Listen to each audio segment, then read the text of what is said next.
बनाई 122 कंपनियां, सरकार को लगाया करोड़ों का चूना। आपको बता दें, मुरादाबाद की फर्जी कंपनी नेटवर्क के जरिए सरकार को कई सौ करोड़ का चूना लगा है। वैक्स कंपनियों ने कई सौ करोड़ रुपए का किया है कारोबार। वाणिज्य कर चल दल की कार्रवाई के बाद करोड़ों का घोटाला आया सामने। फर्जी कंपनी नेटवर्क के लोगों के खिलाफ की गई FIR। मुरादाबाद में वाणिज्य कर विभाग ने बड़ी कार्रवाई की है। चेकिंग के दौरान जब GST विभाग की टीम ने आयरन स्क्रैप के 2 ट्रक को रोककर पेपर चेक किए तो फर्जीवाड़े और GST घोटाले ऐसा प्रकरण निकलकर सामने आया। विभाग में हड़कंप मच गया। 2 मोबाइल नंबर से 122 फर्म रजिस्टर्ड निकली। यही नहीं, पकड़े गए माल की जिस पते पर फर्म रजिस्टर्ड थी, उस व्यक्ति के फर्मों के संबंध में जानकारी ही नहीं थी। AK इंटरप्राइजेज की आयरन स्क्रैप की पकड़ी गई दोनों गाड़ियों से खुलासा हुआ है कि अंकित नाम के व्यक्ति ने 2 मोबाइल नंबर से 122 कंपनियां रजिस्टर की हैं, जिसके बाद एक मोबाइल नंबर में 60 तो दूसरे में 62 फर्म रजिस्टर थी। सर, आपके विभाग के द्वारा मुरादाबाद के सिविल लाइन में 2 FIR दर्ज कराई है। किस सूरत में ये FIR दर्ज? हम लोगों ने कुछ दिन पहले, लगभग 1 सप्ताह पहले 2 ट्रक पकड़े थे, सचल इकाइयों द्वारा पकड़े गए थे, जिसमें आयरन स्क्रैप का परिवहन किया जा रहा था। इसमें बेचने वाली फर्म AK इंटरप्राइजेज लखनऊ में पंजीकृत थी और माल दिखाया गया था मुजफ्फरनगर की सौरभ इंटरप्राइजेज को जा रहा था। तो जब जांच की गई तो AK इंटरप्राइजेज के रजिस्ट्रेशन लेते समय जो मोबाइल नंबर डिक्लेयर किया गया था GST पोर्टल पर, उसमें कुल 122 फर्में पंजीकृत थी पूरे देश में। इसके आधार पर रोका गया उनको और डाउटफुल ट्रांजैक्शन लग रहा था, जिसके आधार पर फिर जांच कराई गई लखनऊ में और मुजफ्फरनगर में। तो दोनों फर्में नॉन एग्जिस्टेंट पाई गई हैं, अस्तित्व में नहीं थी, जिससे मामला चोरी का उजागर हो गया है। और पूरे देश में जो फर्में पाई गई हैं, इसकी रिपोर्ट शासन को बना के भेज दी गई है कि इस प्रदेश में कितनी कितनी फर्में हैं और कितना कितना ट्रांजैक्शन उन्होंने किया है और कितनी ITC बोगस पासान की गई है एक दूसरे को। तो इन 122 फर्मों में हमारे 72 फर्में केंद्रीय क्षेत्राधिकार की हैं और 50 फर्में प्रांतीय क्षेत्राधिकार की अलग अलग राज्यों में हैं। और हर जगहों पे सूचना मेरे स्तर से भी कुछ जगहों पे गई है, बाकी शासन स्तर से प्रमुख सचिव साहब महोदय ने इसको पिकअप किया है, तो वहाँ से जा रही हैं। अन्य प्रांतों को सूचनाएं भेजी जाएंगी और आगे की कार्रवाई पुलिस जांच पड़ताल इसमें कर रही है कि वास्तविक इसमें व्यक्ति पीछे कौन है और चोरी किस प्रकार से अंजाम दी गई है। सब मुख्य आरोपी इसमें किसे? अभी मेरे सामने जो गाड़ी खड़ी है AK इंटरप्राइजेज की, उसमें अंकित कुमार है जिसने रजिस्ट्रेशन लिया था, तो उसमें अंकित कुमार को बनाया गया है। और सौरभ ट्रेडर्स करके नाम जो मुजफ्फरनगर में फर्म है, उसमें सौरभ मिश्रा है उसका प्रोप्राइटर, उनको आरोपी बनाया गया है। इसके साथ साथ जो ट्रांसपोर्ट कंपनी है जिसकी बिल्टी लगी थी उसको और वाहन स्वामी जो है, इन लोगों के नामजद FIR कराई गई है। सर, इसमें क्या मोबाइल नंबर, जो कितने मोबाइल नंबर इस्तेमाल किए जा रहे थे, तो किस तरीके से घोटाला विभाग के सामने? GST पंजीयन की प्रक्रिया ऑनलाइन है। ऑनलाइन पंजीयन प्राप्त करते समय मोबाइल नंबर पंजीकृत कराया जाता है, ईमेल पंजीकृत कराया जाता है पोर्टल पर।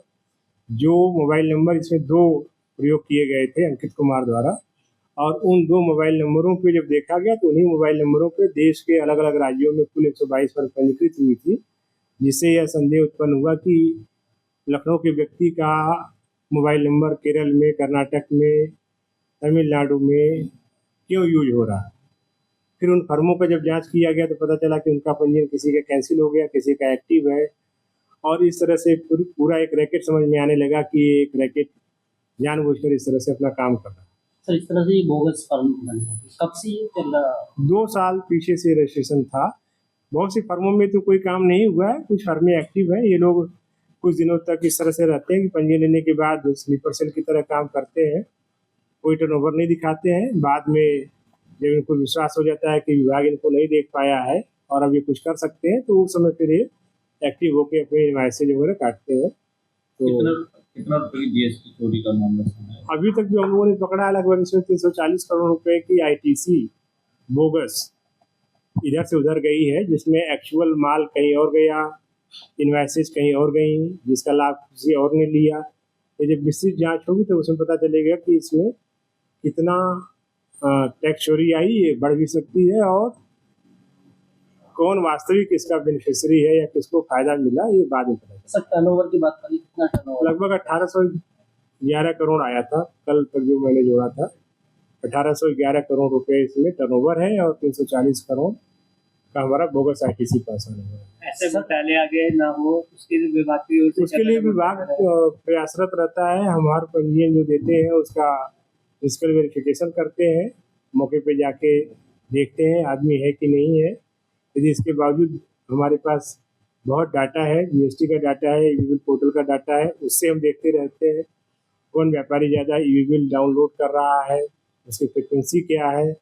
उसी डाटा एनालिसिस के आधार पे हम लोग अपनी सचल इकाइयों को सड़कों पे लगाते हैं कि इस अमुक व्यापारी द्वारा आज बहुत ज़्यादा ई-बिल डाउनलोड किए गए हैं, नया पंजीयन लिया गया है, तो ये डाउटफुल लग रहा है, इसको आप जाके देखो। क्योंकि जब रजिस्ट्रेशन लेके काम शुरू करता है आदमी तो उसके रिटर्न नहीं आए होते हैं, तो उसी दौरान फिर यदि हमने पकड़ लिया उसे, शराब मिल गई, हमको गाड़ी मिल जाती है तो पकड़ जाती है इसकी कर चोरी और बंद हो जाता है।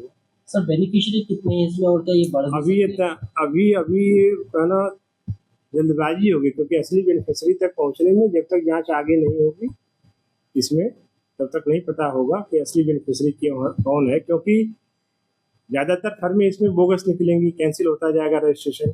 तो जब तक सभी को जांच नहीं कर ली जाएगी पैन इंडिया बेसिस पे, तब तक अल्टीमेट बेनिफिशियरी तक नहीं पहुंचा जा सकता। करोड़ों रुपए की जीएसटी घोटाले में ये मामला सामने आया, तो इसमें रिकवर की बात की जाए तो किस तरीके से रिकवर? जो फर्म चलती हुई रहेगी, इसमें कुछ फर्में होंगी जो वास्तव में चल रही होंगी, एक्टिव होंगी, वास्तविक होंगी, तो जो वास्तविक व्यक्ति होगा उससे रिकवरी होगी, और जो मास्टरमाइंड हमको मिल जाएगा इसमें जांच पड़ताल में यदि, तो उससे भी हम रिकवरी कर सकते हैं। ठीक। सर मुरादाबाद जीएसटी ऑफिस द्वारा एफआईआर लॉन्च कराई गई है, क्या पूरा मामला है सर? इसमें क्या कार्रवाई?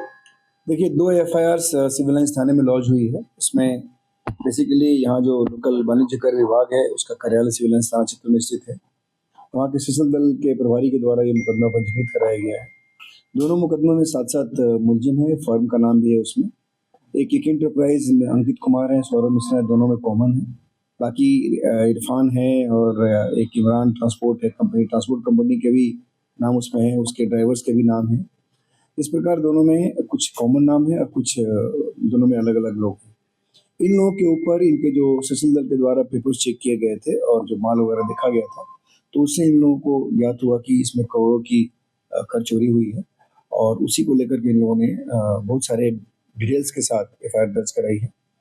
हमारे जो आईओज हैं इसको इन्वेस्टिगेट कर रहे हैं, सारा डॉक्यूमेंट्री एविडेंस है, तो धीरे धीरे इसको जितने सारे डॉक्यूमेंट्स हैं, सारे डॉक्यूमेंट्स को हम लोग कंसर्न डिपार्टमेंट से लेकर के और उसकी सच्चाई का पता करके उसके हिसाब से फिर हम लोग इस योजना को आगे बढ़ाएंगे और जो फाइंडिंग्स होगी उसके हिसाब से डिस्कस। सर इसमें मुख्य आरोपी अंकित कुमार पर कई तरह के आरोप हैं कि 2 मोबाइल से कई कंपनियां बनाकर। देखिए बहुत सारे आरोप उसमें लिखे गए हैं एफआईआर्स में बहुत सारे आरोप हैं। उन सभी आरोपों की बारी बारी से हम लोग उसकी जांच करेंगे। उसमें मोबाइल पे फर्जी रजिस्ट्रेशन है फर्म्स का, ये भी आरोप है। कुछ आरोप ये भी है कि कहीं किरायनामे का भी कुछ विवाद है। तो बहुत सारे फैक्ट्स उसमें हैं और हम सब लोग कंसर्न डिपार्टमेंट से, कंसर्न व्यक्ति से उसमें बात करके और पेपर्स लेकर के उसके हिसाब से हम उसकी सत्यता को वेरीफाई करेंगे और जो सत्य फाइंडिंग होगा, जो सत्य होगा उसके निष्पक्ष निसार किया जाएगा। ग्लोबल नेटवर्क से अन्य राज्यों में भी अब ये धीरे धीरे पता चलेगा। अभी तो इन लोगों ने जो भी इसमें नाम है वो सारे लोग यूपी के ही हैं, लखनऊ, शाहजहाँपुर, हरदोई यहाँ के लोग हैं। तो बाकी देखते हैं कि इनका जो ये कर चोरी का जो प्रयास है कहीं अन्य भी हुआ है, उसको भी देखा जाए। सर पुलिस द्वारा इन्वेस्टिगेशन की जा रही है, किस तरह की धारा इसमें? बीएनएस की सारी धाराएं हैं। बीएनएस में फौजरी और धोखाधड़ी की जो चीजें हैं सारी धाराएं, जो सुसंगत धाराएं हैं वो सब लिखी गई। सर करोड़ों रुपए की जीएसटी चोरी का मामला सामने आ रहा है, तो इसमें सर जो जिनके खिलाफ मुकदमे दर्ज हुए हैं तो इनसे रिकवर कराया जाएगा? देखिए इसके ये सारी चीजें अभी इस स्टेज में कहना कुछ संभव नहीं है। पहले हम इन्वेस्टिगेट कर लें, सारे पेपर्स को देख लें, जो एलिगेशंस हैं उसको वेरीफाई कर लें, जो फाइंडिंग्स होगी उसके हिसाब से हम लोग जो भी हमारे लेवल से कार्रवाई अपेक्षित होगी हम उतना करें।